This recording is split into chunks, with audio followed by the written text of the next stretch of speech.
We know that everything we see around us is made of atoms, and atoms are very small. But how small? Imagine scaling up a hydrogen atom to the size of a basketball. If we were to scale you up by the same factor, you'd be large enough to hold the sun in the palm of your hands. And the proton at the centre of this atom is over 30,000 times smaller. So protons are pretty small, but they are still 1,000 times larger than their constituting up and down quarks. Going smaller than this, sizes are unconfirmed, but other fundamental particles such as the neutrino and top quark may be around a millionth of the size of up and down quarks. But are there undiscovered particles that are smaller? Or is it even possible? Is there a point where you reach the minimum unit of length and cannot go smaller? To answer this, we need to have a quick look at quantum field theory. Quantum field theory states that any mass will have what is called a Compton wavelength, which is equal to the wavelength of a photon with the same energy as the rest mass energy of the mass. Rest mass energy is equal to mc squared, and the energy of a photon is hc upon lambda. So the Compton wavelength can be written as such, where h is the Planck's constant, m is the mass of the particle, and c is the speed of light. We must also look at another length, known as the Schwarzschild radius. If a mass is confined within its Schwarzschild radius, it will become a black hole. For example, this value for the Sun is just 3 kilometers, and for the Earth is as small as 9 millimeters.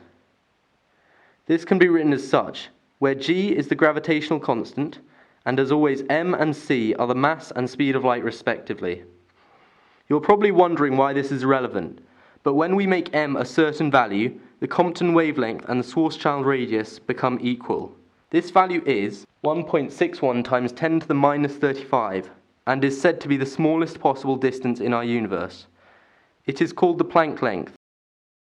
To get an idea of exactly how small this is, if a grain of salt was scaled up to be the size of the entire observable universe, and we scaled the Planck length up by the same factor, the Planck length would be just 3 millimeters. This value for m that we mentioned earlier is 2.177 times 10 to the minus 8 kilograms, which is said to be the largest mass possible for any point mass, which is the equivalent of approximately 2 times 10 to the 9 joules. A point mass is just a mass that is said to be zero-dimensional, as its size is negligible. Although this may not seem like a large mass, the fact that it is a point mass makes it incredibly large because it will have effectively infinite density. But Max Planck has not only got his name to the smallest possible distance and the largest possible mass to be concentrated to a point. Another limit in our universe is the speed of light, as Einstein's theory of special relativity states that no matter can travel faster through space than the speed of light through a vacuum. Therefore, if light through a vacuum, the fastest anything can travel, covers the distance of one Planck length, the smallest possible distance in our universe, the time it takes to travel this distance will be the shortest possible amount of time, or at least the shortest amount of time with any meaning. This time, known as the Planck time, is probably the most incredibly small of the Planck units, at just 5.391 times 10 to the minus 44 seconds. A good stopwatch might have a precision of maybe thousandths of a second. So if we took 1,000th of a second and expanded it up to the entire 13.7 billion year history of the universe, the Planck length would not become a matter of years, months, days, or even hours. It would still be 2 times 10 to the minus 23 seconds, which is approximately the time taken for light to travel the distance of 6 nucleons in a vacuum. If you were to get 1,000th of a second in this time frame and expand that to 13.7 billion years, the Planck time would still be shorter than the blink of an eye. Moving away from time now and towards temperature. The temperature of a substance is the amount of kinetic energy that its particles have, and we all know that at absolute zero, particles are said to have no energy, and that therefore they can't get colder, as there is no thermal energy to be removed. But is there a limit at the other end of the scale? Does temperature reach a point where a substance can no longer get hotter? Every object with thermal energy emits electromagnetic radiation, known as thermal radiation. The hotter an object is, the more thermal energy it has, and therefore the electromagnetic radiation it releases has higher energy.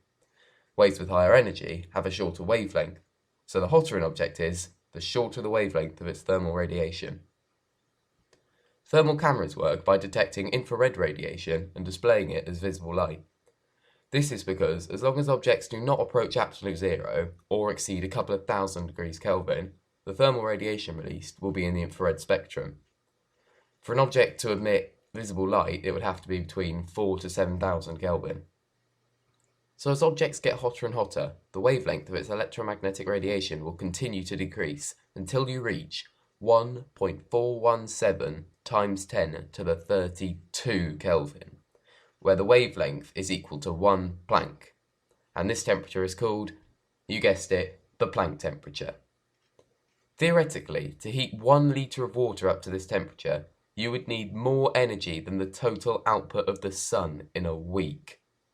Although in reality, we have no idea how matter or anything will behave at these unbelievably high temperatures, because atoms are just given so much energy they start to fall apart. First, the electrons escape their orbit in the plasma state, and then as it gets hotter, protons and neutrons will break apart into their quarks at temperatures above 1 terakelvin. So water will no longer be water, it will just be a sea of quarks, electrons and gluons. This is why it's impossible to predict what will happen at even a billionth of a percent of the Planck temperature. An object cannot get hotter than Planck's temperature because the wavelength of the thermal radiation cannot get smaller. Theoretically, there is no limit to the amount of energy we can give something, as long as it is not a point mass where the limit is 2 times 10 to the 9 joules. However, our idea of temperature breaks down above Planck's temperature, as giving an object more thermal energy no longer increases its temperature. So what does happen? The truth is, no one really knows.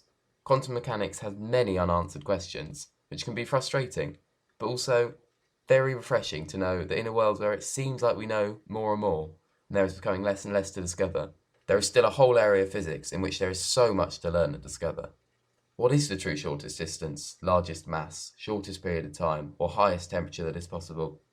These are questions that we may or may never know.